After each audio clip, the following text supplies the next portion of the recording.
Hello everyone, welcome to the session. So we are doing art and culture session and आज का जो session मैं लेकर आई हूँ that is Buddhism and Jainism के ऊपर. तो जो भी बच्चे पुराने हैं मेरे साथ जुड़े हुए हैं या नए बच्चे हैं, सबके लिए ये फ्रेश टॉपिक है. So welcome to the session and let us begin with the first question. Okay, चलिए. Consider the following statements regarding Buddha's teachings. Buddha's की टीचिंग्स के रिलेटेड आपको बताना है इसमें से क्या करेक्ट है. Buddha denied the existence of the soul, that is the Atma. He rejected the authority of the Vedas. He emphasized moderation through the middle path. Which of these statements given above are correct? So देखो, Buddhism एक बहुत important topic है, Jainism बहुत important topic है. Exam में आप देखोगे बहुत सारे क्वेश्चंस आपको बुद्धिज्म और जैनिज्म से मिलेंगे.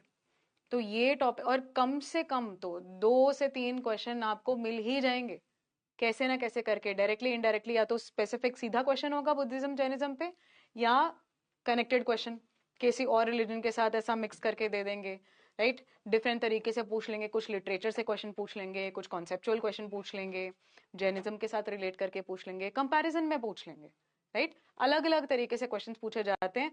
Hence the session is very very important for all of us. Okay, Buddhism Jainism बहुत इंपॉर्टेंट है, छोड़ के नहीं जाना.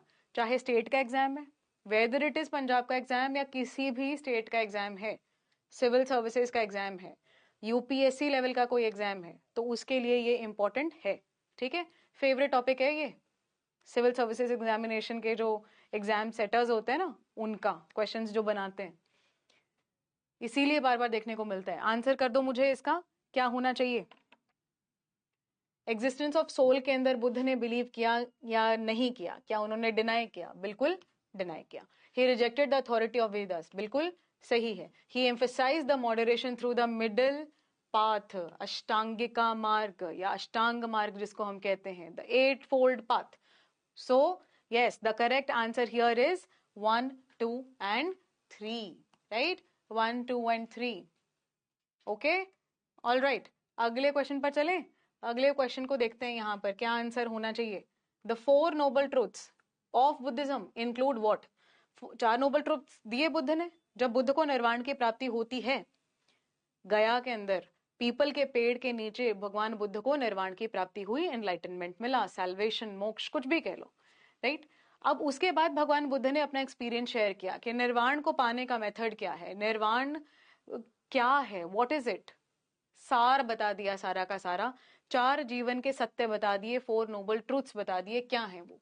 Life is full of suffering, that is the दुख. The desire is the cause of the suffering, यानी कि जो आपकी इच्छाएं हैं वही उस दुख का कारण है.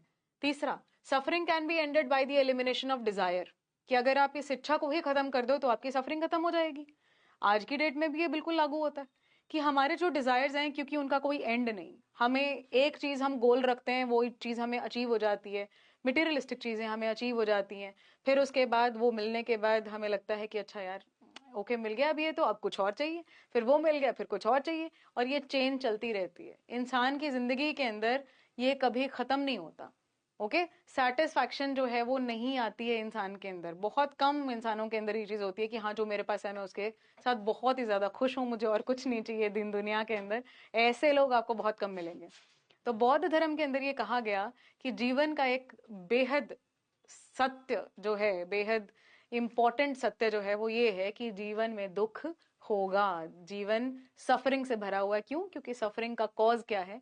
The desires and the attachments. your desire for materialistic things, your attachments with your relatives, with your family, with your children, anybody. मतलब फैमिली के अंदर जितने भी लोग हैं उनसे, आप your friends, उनके साथ जो आपका अटैचमेंट है. Right, so this is correct, absolutely right. This is also correct. Suffering can be ended by elimination of desire. And the fourth one, nirvana can be attained through 8 fold path. That is अष्टांगिका मार्ग. तो ये भी सही और ये भी सही, चारों के चारों नोबल ट्रूथ सही हैं. 1, 2, 3, 4 is the answer. Very good. Those people have given correct answers. Very good. Okay, 4 के 4 सही हैं. आपका क्वेश्चन सही हो रहा है, that means your basics are very clear. Which of the following statements regarding Buddha councils are correct. तो Buddhist councils हुई हैं हमारी. Right, we have 4 Buddhist councils, अलग अलग टाइम पीरियड पे हुई हैं. उसके रिलेटेड बताना क्या है सही answer. The first Buddhist council was held at Rajgriha under Ajatashatru. The third Buddhist council was held at Ashoka at Patliputra. The fourth Buddhist council during Kanishka's reign led to the division into Hinayana and Mahayana. Buddhist councils क्यों conduct करवाई गई? Buddhism को promote किया गया. हर Buddhist council के अंदर कुछ ना कुछ एक्टिविटी हुई. जैसे कि पहली बुद्धिस्ट काउंसिल के अंदर हम लोग क्या देखते हैं? सूत पिताका विनय पिताका, जिसको पिटक कह दिया जाता है हिंदी पंजाबी के अंदर. सूत पिटक विनय पिटक जो है उसकी रचना हुई, कंपाइलेशन हुआ उसका. तीसरा जो हमारी बुद्धिस्ट काउंसिल थी उसके अंदर अभिधाम पिटक जो अशोका ने कंडक्ट करवाई. तो इसका आंसर हम लोग करते हैं, साथ साथ में बात करते रहेंगे. पहली बुद्धिस्ट काउंसिल हुई राजगृह में अजातशत्रु के अंडर जब भगवान बुद्ध की मृत्यु हुई. उसके बाद उन्होंने ये कंडक्ट करवाई. अपनी कैपिटल राजगृह या राजगीर कह लीजिए, मगध की कैपिटल में हरियंका डायनेस्टी के दूसरे राजा अजातशत्रु ने. Second one. तीसरी बुद्धिस्ट काउंसिल कंडक्ट करवाते हैं अशोका, जो कि मौर्य फैमिली के, मौर्यन डायनेस्टी के तीसरे राजा थे. अपनी कैपिटल पाटलिपुत्र में कंडक्ट करवाते हैं और अभिधाम पिताका यहीं पर कंपाइल करी जाती है. अपने सेशंस के अंदर पहले मैं ये बता चुकी हूं कि बुद्धिस्ट लिटरेचर जब मैंने करवाया था, जब हम लिटरेचर, एंशिएंट लिटरेचर कर रहे थे, तो बुद्धिस्ट लिटरेचर भी उसके अंदर करवाया गया था. वहां पर ये तीनों पिटक एक्सप्लेन किए गए थे कि क्या है. Sutta Pitaka, Vinaya Pitaka and Abhidhamma Pitaka. Then comes your the first one. यहाँ पर सूत पिटक एंड योर विनय पिटक जिसमें रूल्स लिखे गए हैं. सूत पिटक में टीचिंग्स हैं, विनय पिटक में रूल्स हैं, अभिधाम पिटका में आपका philosophy of the teachings of Buddha है. ठीक, तो ये हुआ, ये भी बिल्कुल सही है. तीसरा, फोर्थ बुद्धिस्ट काउंसिल जो थी, चौथी बुद्धिस्ट काउंसिल कुषाण राजा कनिष्क के अंडर कंडक्ट करी गई. कहां कंडक्ट करी गई? कुंडल वन कश्मीर के अंदर करी गई. जहां पर हुआ क्या एक्टिविटी हुई या क्या घटना घटी वहां पर? तो कुंडल वन के अंदर जब ये हुआ उस वक्त पे एक स्प्लिट आ जाता है बुद्धिज्म के अंदर. दो सेक्ट के अंदर बुद्धिज्म डिवाइड हो जाता है, हीनयान एंड महायान. हीनयान जो कि बिलीव करता था एक सैल्वेशन ऑफ इंडिविजुअल के अंदर, महायान जो कि बिलीव करता है कि सभी लोगों का निर्वाण एक वक्त पे पॉसिबल है with the help of a Bodhisattva. जबकि हीनयान में बोधिसत्व का कोई भी कॉन्सेप्ट नहीं था. राइट. आइडल वर्शिप में महायान वाले मानते हैं, हीनयान वाले सिंबल्स की वर्शिप करते हैं. बुद्ध के जन्म को दर्शाने के लिए लोटस व्हाइट एलिफेंट बनाते हैं, निर्वाण को दर्शाने के लिए पीपल का पेड़ बनाते हैं, और भगवान बुद्ध की डेथ को बताने के लिए स्तूप बनाते हैं. और जो हमारा महापरिनिर्वाण स्तूप, राइट, डेथ का स्टेज जो है. एंड देन ऑल्सो यहाँ पर एक स्टेज है जिसको हम कहते हैं धर्म चक्र परिवर्तन, जहां पर बुद्ध ने प्रवचन दिया. उसको कैसे डिपिक्ट करते हैं? व्हील से डिपिक्ट करते हैं. तो मैं साथ साथ में सारा बुद्धिज्म रिवाइज करवा रही हूँ. ठीक है. Anybody who is joining for the first time, पहली बार मेरा वीडियो देख रहा है, मैं इन बच्चों के लिए बता दूं कि हम लोग बहुत समय से ये सेशंस कर रहे हैं. आप पुराने वीडियोस जाकर देख सकते हैं. And today it's a very fresh session. तो इसमें कुछ ऐसा नहीं है कि पीछे से लिंक्ड है. ओके, बिल्कुल अच्छे से समझ में आएगा. अकेला अकेला क्वेश्चन मैं अच्छे से एक्सप्लेन कर रही हूँ यहाँ आपके सामने. Okay, let us answer this question. तो हो गया क्या आंसर? 1, 2 एंड 3. ठीक है, तीनों की तीनों स्टेटमेंट्स यहाँ पर करेक्ट हैं जी. आगे बढ़ते हैं. Well done to those people who have given the correct answers. बहुत ही बढ़िया. ओके, चलिए. Which of the following is correctly matched? बताना है. त्रिपिटक पाली, महावस्तु प्राकृत, ललित विस्तार संस्कृत. लिटरेचर दिया गया आपके सामने, बुद्धिस्ट लिटरेचर. आपको ये बताना है कि इनमें से जो भाषा है इनकी, किसका किसका सही वाला मैच करा गया है. ठीक है, ये बताना है किस किसका सही वाला मैच किया गया है. आंसर बताना है. त्रिपिटक पाली में है, महावस्तु क्या प्राकृत में है, ललित विस्तार क्या संस्कृत में है. हाँ, तो इसका करेक्ट आंसर क्या बनेगा? करेक्ट आंसर देखो, पहला वाला तो एकदम करेक्ट है, ये तो पढ़ा हुआ है हमने. त्रिपिटक जो है सारे के सारे वो लोकल भाषा पाली के अंदर थे. तो हम देखते हैं कि जैन लिटरेचर लिखा गया प्राकृत में और बुद्धिस्ट लिटरेचर लिखा गया पाली भाषा में. पाली और प्राकृत उस समय की लोकल लैंग्वेजेस थी, आम लोगों की भाषा थी. और बौद्ध धर्म में यह माना जाता था कि आम भाषा के अंदर जितना ज्यादा आप लोगों से बात करेंगे उतना ज्यादा अंडरस्टैंडिंग बेहतर होगा. ब्राह्मण सुप्रीमेसी की वजह से संस्कृत जो है वो प्रिविलेज क्लास की लैंग्वेज बन चुकी थी. विच इज वाई बुद्धिज्म और जैनिज्म में लोकल आम भाषा, आम लोगों की भाषा के अंदर बौद्ध और महावीर जैन ने जो लेक्चर्स हैं वो दिए, या कह लो जो टीचिंग्स हैं वो दी हैं. Right. So it is very correct कि ये पाली में है. बट महावस्तु और ललित विस्तार जो है ये महायाना सेक्ट से कनेक्टेड हैं, इसीलिए यहाँ प्राकृत नहीं है जी, यहाँ आएगा संस्कृत। ठीक है, क्योंकि महायाना सेक्ट के अंदर ये हो चुका था कि संस्कृत भाषा को प्रमोट किया जाने लगा था, जबकि ओरिजिनल जो बुद्धिज्म है, थेरवड़ा स्कूल ऑफ बुद्धिज्म कह लो, हीनयाना स्कूल ऑफ बुद्धिज्म कह लो, वहां पर you will see that Sanskrit was not promoted, वहां पर पाली जो है वो प्रमोट होता था। ठीक है, ओके, तो यहाँ पर आंसर क्या हो जाएगा, 1 and 3 are correct and second one is incorrect. The answer is A. Okay बच्चे, आंसर शुड बी ए। तो जिन बच्चों ने ए आंसर दिया है बहुत ही बढ़िया है। ठीक है, that means you have a very good clarity about the topic, और जिनको नहीं पता था अब पता लग गया। ठीक है, फ्यूचर में कोई गलती नहीं करेगा, फ्यूचर में जो भी आंसर आएगा, क्वेश्चन आएगा, हम उसका आंसर कर पाएंगे। चलो, अरे लो, ये तो आंसर मैंने तुम्हें दे ही दिया, कर दो फटाफट। Consider the following pairs regarding symbols and events of Buddha's life. Buddha की लाइफ से जुड़े हुए सिंबल्स बताने हैं। ठीक है, बताओ क्या क्या। ये तो अभी मैंने बताया, महापरिनिर्वाण स्तूप है, स्तूप के अंदर रेलिक्स रखे जाते हैं बुद्ध के।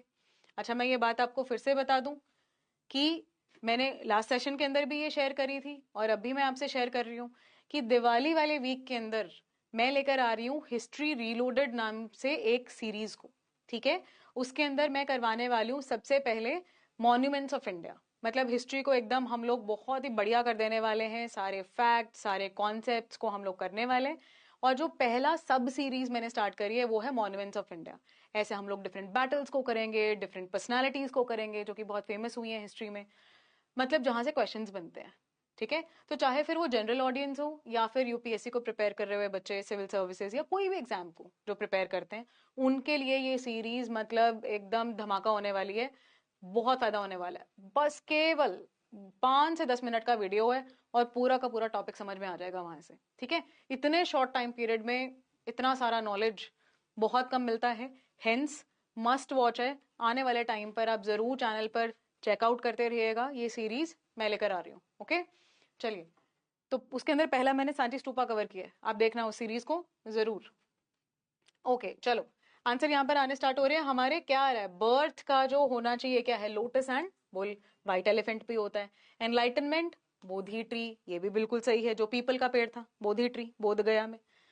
पहला सरमन यानी प्रवचन जो दिया भगवान बुद्ध ने सारनाथ के अंदर, उसका क्या सिंबल है, व्हील।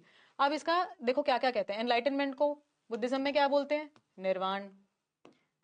ठीक, देन फर्स्ट सरमन को क्या बोलते हैं, धर्म चक्र परिवर्तन। 1 सेकेंड, धर्म चक्र परिवर्तन, इसीलिए चक्र इज द सिंबल, व्हील। और एक ऐसा व्हील जिसके अंदर 8 स्पोक्स हैं, इस तरीके से आप देखते हो इसमें 8 स्पोक्स देखने को मिलेंगे जो कि रिप्रेजेंट करते हैं अष्टांग मार्ग को। ठीक है, अष्टांग मार्ग, 8 फोल्ड पाथ, इस तरीके से इसको बोलते हैं स्पोक्स। कितने हैं टोटल, 8 हैं, ध्यान में रखना। फिर आता है Mahaparinirvana which is the stage of death, और बर्थ इज योर जन्म। तो बुद्ध के हर फेज ऑफ लाइफ को अलग एक सिंबल से रिप्रेजेंट किया गया। ही नहीं आने वाले इन्हीं सिंबल्स को रिस्पेक्ट करते थे, इन्हीं सिंबल्स को बनाते थे और बुद्ध को याद करते थे। आंसर क्या हो गया, 1 2 3 4 ऑल आर करेक्ट। ठीक है बच्चे, आगे चलते हैं, फटाफट देखते हैं ना, जल्दी जल्दी करेंगे और बहुत अच्छे से करेंगे, ज्यादा टाइम लगाकर ऐसा खींचने वाला काम नहीं करना है ना, क्रिस्प तैयारी रखनी है अपनी। चलो, regarding Jain tirthankar consider the following. Rishabhanath is considered the first tirthankar, yes और नो, साथ साथ में आंसर करते रहो। Parshvanath was the 23rd tirthankar, yes और no. Vardhaman Mahavir was born at Kundan near Vaishali, so yes. मेरा खुद का नाम जो है Vaishali, that is very very historic city, right, ancient city है वैशाली के नाम से बिहार के अंदर।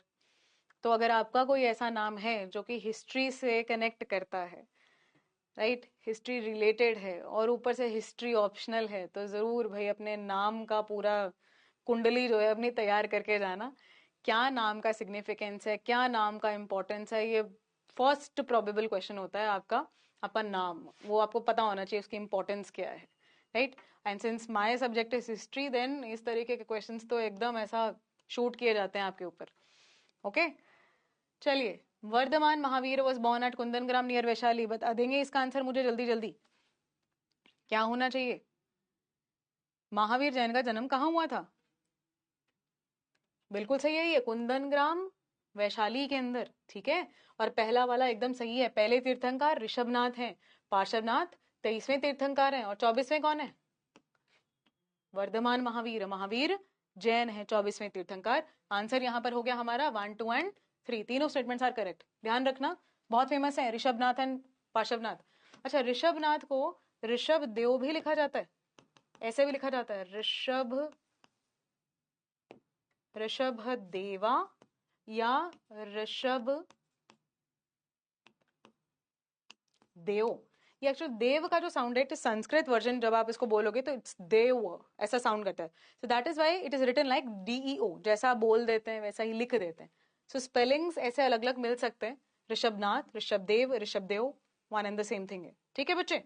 चलो अगले क्वेश्चन पे चलते हैं। Which of the following statements regarding Mahavir doctrines is or are correct? Mahavir की डॉक्ट्रिन्स मतलब उनकी टीचिंग्स, उन्होंने जो पढ़ाया, उन्होंने जो उपदेश दिया, उसके अकॉर्डिंग क्या चीज सही है? पहला, he emphasized अनेकांतवाद और multiplicity of viewpoints. He allowed the existence of a creator God. He believed in ahimsa and aparigraha. He believed in ahimsa and aparigraha. इस बारे में तो किसी को कोई शक होना ही नहीं चाहिए, है ना।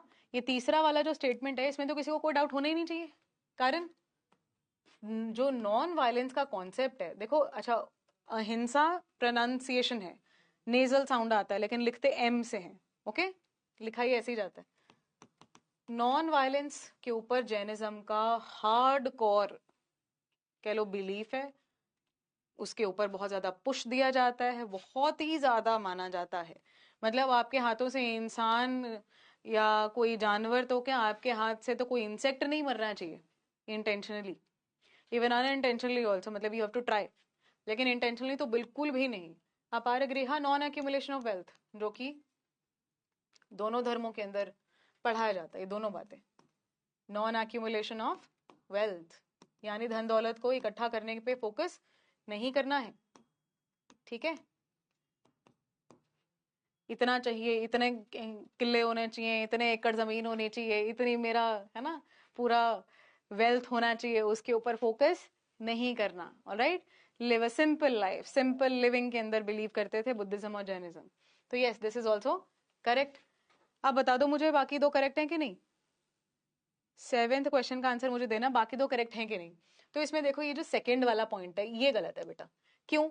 ही allowed existence of a creator god, जबकि बुद्धिज्म और जैनिज्म दो ऐसे धर्म है, मैंने ये अपने आर्ट एंड कल्चर के PYQs में भी एक्सप्लेन किया था, वहां पर भी बुद्धिज्म की कुछ बात हो रही थी, तो मैंने कहा था कि कॉन्सेप्ट ऑफ गॉड प्रेजेंट नहीं है बुद्धिज्म और जैनिज्म में, किसी भगवान की पूजा की बात नहीं करी जाती है। ये बात सत्य है कि आगे आने वाले समय में बौद्ध धर्म के अंदर गौतम बुद्ध को ही भगवान का दर्जा दे दिया गया, या जैन धर्म में महावीर जैन को भगवान का दर्जा दे दिया गया। लेकिन इन्होंने जब इस अपनी विचारधारा को शेयर किया लोगों के साथ, तो उसमें उन्होंने कभी किसी भगवान की पूजा की बात नहीं करी थी। तो ये बात हो चुकी है जी गलत यहाँ पर। और पहले वाला बिल्कुल सही है, अनेकांतवाद, जिसका मतलब है कि the reality is multiple view point वाली।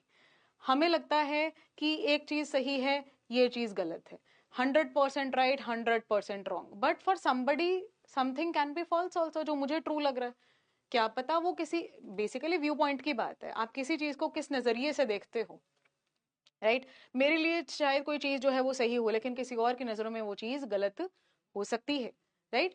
तो पॉइंट यहाँ पर जैनिज्म का ये था, महावीर जैन का ये था, that you should always have a tolerance for other view points, you should have always tolerance for other ideas, you should not be very, you know, very this short tempered और very stagnant कि भाई यही है, this is right, this is wrong, ऐसा नहीं होना चाहिए। You should respect the multiple view points and be in tolerance with it, ठीक है, उसके साथ सहनशीलता दिखानी चाहिए।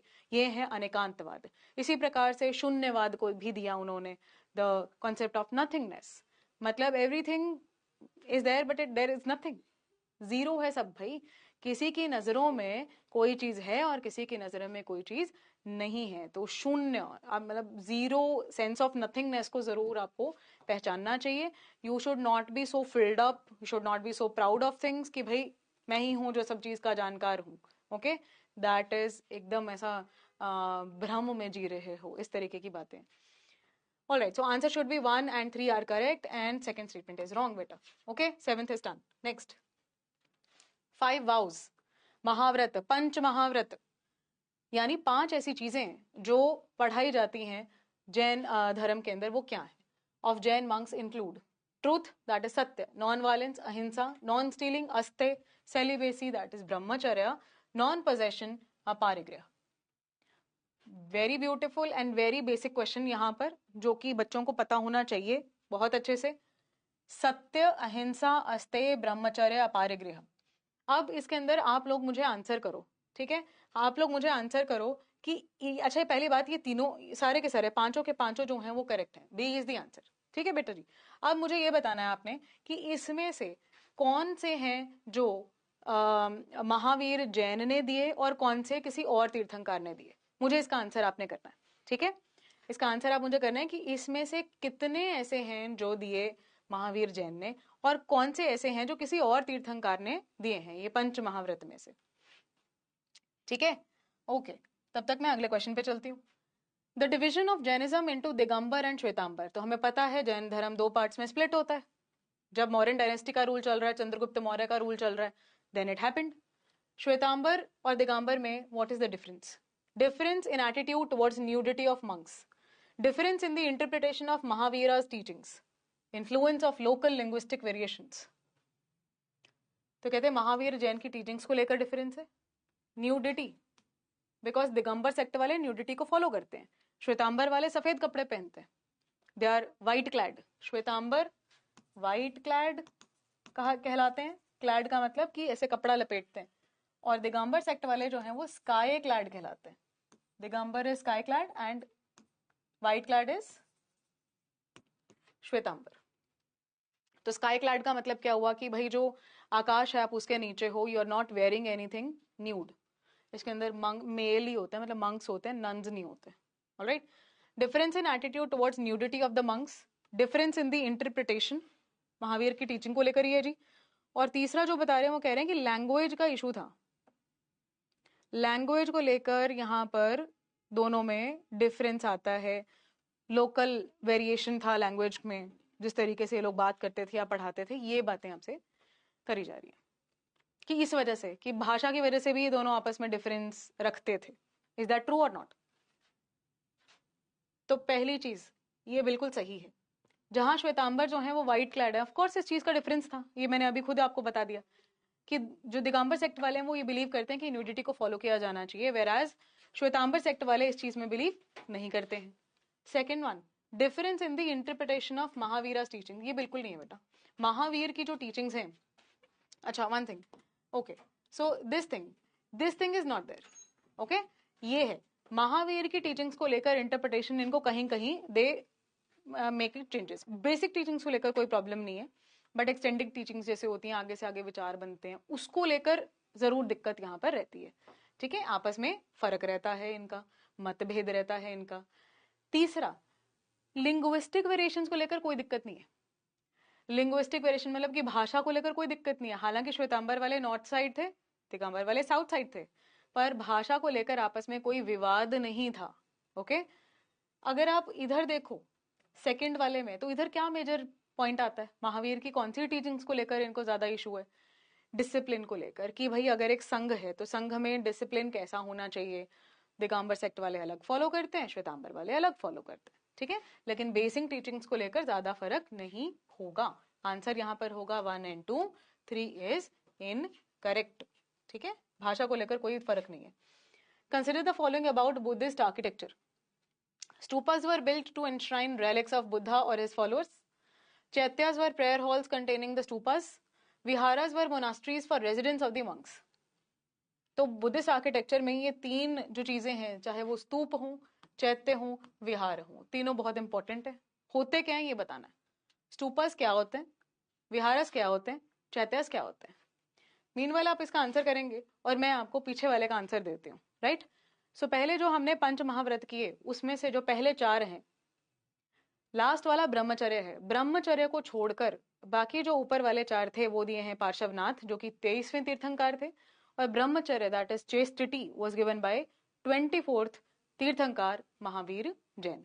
ठीक है, सो पांचवा जो ब्रह्मचर्य वाला है वो महावीर जैन ने दिया। बाकी जो ऊपर वाले चार थे, जिसमें आता है अहिंसा, जिसमें आता है सत्य, जिसमें आता है अस्तेय, जिसमें आता है अपार गृह, ये चार 23वें तीर्थंकर पार्श्वनाथ ने दिए। ठीक है, हाँ जी, तो इसका आंसर आप देंगे मुझे। आंसर क्या आएगा? बिल्कुल सही। पहली चीज रेलिक्स होते हैं, stupa is representation of Buddha's death, Mahaparinirvana, तो ये होगा भाई। बुद्ध के बाद बुद्ध के जो फॉलोअर्स हैं उनके रेलिक्स के ऊपर भी बनाया गया। बुद्ध की डेथ के बाद जब बुद्ध की बॉडी को क्रिमेट किया जाता है तो 8 पार्ट्स में बॉडी के एशेस को डिवाइड कर दिया जाता है और उन 8 पोर्शंस के ऊपर स्टूपस बनवाए जाते हैं। ठीक है, okay. Second one, yes, chaityas are prayer halls, worshipping halls कह लो। आप जब अजंता केव्स को देखते हो, बेस्ट एग्जाम्पल है इसीलिए मैंने अजंता का नाम लिया। अजंता केव्स को देखते हो तो वहां पर when you see the hall, the main hall, तो वहां पर एकदम सेंटर में you will see there is a stupa and in front of the stupa, स्तूप के बिल्कुल सामने आपको बुद्ध की मूर्ति नजर आएगी। बुद्ध की मूर्ति बाद में ऐड हुई है, पहले वो केव्स के अंदर स्तूपास हुआ करते थे, वो हीनयाना केव थी।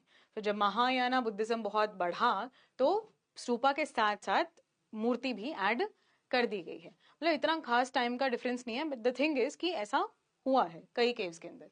All right, then comes your viharas. Viharas are residential areas जहां पर मंक्स अपना प्राइवेट मेडिटेशन, रेस्ट, ये वाला काम करते हैं। तो हर केव के अंदर, जैसे अजंता एलोरा की अगर हम बात करें तो वहां पर ऐसा होगा, यू विल फाइंड चैत्य हॉल्स एज वेल एज विहारास। जैसे अजंता का एग्जाम्पल दूं तो वहां पे 29 केव्स हैं, जिसमें से 25 जो हैं वो विहार हैं और 4 यहाँ पर चैत्य हॉल्स हैं, वर्शिपिंग हॉल्स हैं बड़े बड़े, जहां पर इकट्ठे मिलके मंक्स जो हैं वो चैंटिंग करते थे, पूजा करते थे। राइट, ठीक है, so answer is 1, 2 and 3, B is the correct answer. आगे चलते हैं। Which of the following are features of Mahayana Buddhism. Mahayana Buddhism के क्या क्या फीचर्स हैं? वर्शिप ऑफ द बौद्धिस्त्वस, ये अभी थोड़ी देर पहले मैंने वैसे आपके साथ शेयर किया तो आप आंसर कर सकते हो। Worship of the bodhisattvas, use of Sanskrit, belief in salvation through faith and devotion and strict adherence to monastic life. Mahayana Buddhism, 4th Buddhist council, Hinayana Mahayana हुआ, कनिष्क के टाइम पे 4th बुद्धिस्ट काउंसिल हुई। अब वो हीनयाना महायाना के अंदर महायाना के फीचर्स पूछ रहे हैं आपको, क्या होते हैं? हाँ, तो देखो हीनयान जो था वो लिटिल रिजिड था, it was school of the elders, it was the old school of thought, और यू कैन से कि जो स्कूल ऑफ द एल्डर्स, मतलब एल्डरली जो बोलते हुए आ रहे, जो हमारे पूर्वज बोलते हुए आए वही होना चाहिए। महायाना वाले wanted a little flexibility, they were little, you can say wanted some change in the religion, जिससे कि धर्म को अडॉप्ट करना आसान हो। राइट, तो इसीलिए यहाँ पर बौद्धिस्त्वा का कॉन्सेप्ट आया, जहां पर सैल्वेशन ऑफ ऑल की बातें हुई, संस्कृत का यूज आया, बिल्कुल सही। Salvation through faith and devotion, of course this is also correct and this is wrong. कुछ स्ट्रिक्ट नहीं है, जहां पर स्ट्रिक्ट आ गया वहां महायान नहीं है। Mahayana are flexible, they supported flexibility, they supported change, right? Hence the answer is 1, 2 and 3, A is the right answer. ठीक है, चले आगे। The doctrine of Pratyaya समुत्पदा, प्रत्यस्त, so प्रतीत करके इसको अगर ब्रेक करोगे आप तो क्या बनेगा? Pratityasamutpada, that is dependent origination. The word is little expensive, बड़ा शब्द है but it is okay. Samutpada और प्रतीत्य, प्रतीत्य समुत्पद, अगर इसको आप डिवाइड करके करोगे तो ऐसे करोगे, प्रतीत्य समुत्पद। ठीक, प्रतीत्य समुत्पद जो है which means dependent origination in Buddhism explains what? क्या है भाई ये? जैसे हमने अनेकांतवाद जैनिज्म में देखा, अब हमें ये बताना है कि ये बुद्धिज्म में क्या होता है। क्या ये थ्योरी ऑफ कर्मा होता है? क्या ये chain of cause and effect leading to rebirth, the existence of God, the creation of universe? तो ये तो हो नहीं सकता। ये तो अभी मैंने बताया, बुद्धिज्म जैनिज्म में कॉन्सेप्ट ऑफ गॉड नहीं है ना। तो फिर ये क्या होना चाहिए? Dependent origination. अगर आप शायद अगर अकेला दिया होता तो पहचानना मुश्किल था, लेकिन इंग्लिश में ब्रैकेट में दे दिया तो वहां से इजी हो गया जानना, कैन आइडेंटिफाई कि क्या मीनिंग होगा। हाँ, तो क्या होगा? Answer should be this, the B1, the chain of cause and effect leading to rebirth, मतलब सफरिंग होगी। सफरिंग अगर तुम जीवन में आए हो तो सफरिंग होगा, ह्यूमन लाइफ में है, उसकी वजह से डिजायर्स आएंगे, डिजायर एंड अटैचमेंट की वजह से तुम्हें फिर दुख होगा, और ये जीवन ऐसा ही निकल जाएगा, फिर तुम अगला जन्म लोगे, फिर वो रिपीट होगा, फिर वही कहानी, राइट, फिर वही सफरिंग, फिर तुम अगला जन्म लोगे, तो this will keep on going, the cycle of birth and death, birth and death, ये चलता जाएगा। तो तभी तो बुद्ध ने कहा कि अगर इससे बाहर निकलना चाहते हो तो फॉलो द अष्टांग मार्ग।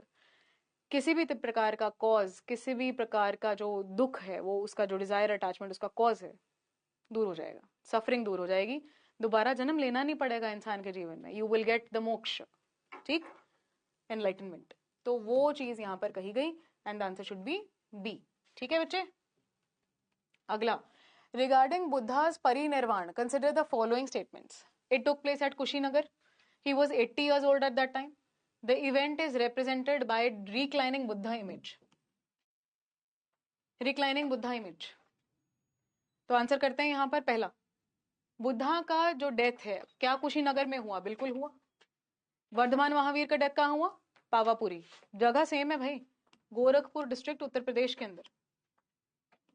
गोरखपुर डिस्ट्रिक्ट जो है उत्तर प्रदेश के अंदर, मल्ला नाम का महाजनपद था जिसकी दो कैपिटल्स थी, एक थी कुशीनगर और दूसरा था पावा, जिसको पावापुरी के नाम से भी जाना जाता है। कुशीनगर के अंदर मृत्यु हुई है भगवान बुद्ध की, और पावापुरी के अंदर मृत्यु हुई है भगवान महावीर जैन की। और ये बात बिल्कुल सही है कि वो 80 साल के थे जब उनकी मृत्यु हुई, राइट। उनको मीट कहते हैं ऑफर किया गया था, एंड देन ऐसा माना जाता है कि इट वाज पॉइजनस, और फिर उसके बाद उनकी मृत्यु हो जाती है, ऐसा माना जाता है, राइट। रियलिटी तो क्या थी, वी डू नॉट नो, कि सम पीपल से कि एज की वजह से था, so that's a separate discussion. The third one, reclining Buddha image, तो ये बिल्कुल सही है, ये बहुत, मैंने इसीलिए इसको हाईलाइट किया कि ये बड़ा आइकॉनिक है, जिसके अंदर बुद्ध आपको दिखाए जाएंगे ऐसे लेटे हुए पोजीशन के अंदर, जहां एक हाथ उनका अपने सर के नीचे ऐसा करके, तो he is, this is called reclining pose. इस तरीके से उनकी लेग्स इस तरफ हैं, and he is lying there with his hands here and one hand under his head, okay. और ऊपर से आप देखोगे यहाँ से एंजल्स जो हैं वो उनको देख रही हैं धरती पर नीचे, और बुद्ध यहाँ पर अपने, कह सकते हो कि उस रेस्टिंग पोज के अंदर he is there, he is dying, तो इसको डाइंग बुद्धा भी कह दिया जाता है। रिक्लाइनिंग पोज के अंदर वो लेट चुके हैं, जहां पर उन धीरे धीरे उनका फिर डेथ हो जाती है, okay. So this is it, hence the answer should B 1, 2 and 3। ठीक है, 13वें का आंसर हो गया तीनों, 1, 2 and 3। Match the following Buddhist scholars with their philosophical schools, philosophical schools के साथ मैच करना है। Nagarjuna Madhyamika, that is middle path, असंग योगाचार, विज्ञानवाद, वासुबंधु अभिधाम, क्या करेक्ट है? फिलोसफी और सामने उसका स्कूल, मतलब कौन से विचारधारा के अंदर आप बिलीव करते हो, पर्सन वाइज बताया गया है कि कौन सा पर्सन किस विचार के अंदर बिलीव करता है, आंसर आपको बताना है। हाँ जी, A B C and D आप ऑप्शंस देख लीजिए, कोड देख लीजिए क्या बनेगा यहाँ पर, और आंसर क्या होगा। तो अगर हम यहाँ पर नागार्जुन से स्टार्ट करें, नागार्जुन इज वेरी फेमस, तो आंसर यहाँ पर हो जाएगा, it is Madhyamika school, Madhyamika school से बिलोंग करते हैं। वासुबंधु भी बहुत फेमस है, अगर वासुबंधु का आंसर तुम्हें आता है तो you can make the answer very clearly, answer बन जाएगा इसका। द आंसर हियर इज वासुबंधु योगाचार से हैं, विज्ञानवाद से। एंड अब बात कहां पर आकर अटक गई है, बात आ गई है यहाँ इन दो में। तो अभिधाम करके there is no school, okay, Abhidhamma करके कुछ नहीं है यहाँ पर, आंसर जो होगा वो होगा ये, so it should be A1, okay बच्चे, 1 का A, 2 का B और 3 का भी B हो जाएगा, ठीक है, C किसी का नहीं है। अगले क्वेश्चन पे चलते हैं। Which of the following statements are correct regarding Jain canonical literature? Jain canonical literature मतलब ट्रेडिशनल लिटरेचर जो है, अभी थोड़ी देर पहले भी एक क्वेश्चन हम लोगों ने किया था जैन लिटरेचर में से, एक और क्वेश्चन यहाँ पर आ रहा है, बताना है क्या है। The angas form the core of Jain canonical text, art and culture का मैंने सेशन लिया था, उस सेशन के अंदर जैन लिटरेचर के एकदम डेप्थ में यूपीएससी ने क्वेश्चंस पूछे हुए हैं। तो जनरल तो पता होना चाहिए, जनरल एंड डेप्थ दोनों प्रकार के क्वेश्चंस आपको आने चाहिए. The Angas form the core of Jain canonical texts. The Purvas are the oldest and the most sacred texts but are now lost. Jain canonical texts were written in Prakrit language. हाँ जी, बता दीजिए answer क्या होना चाहिए.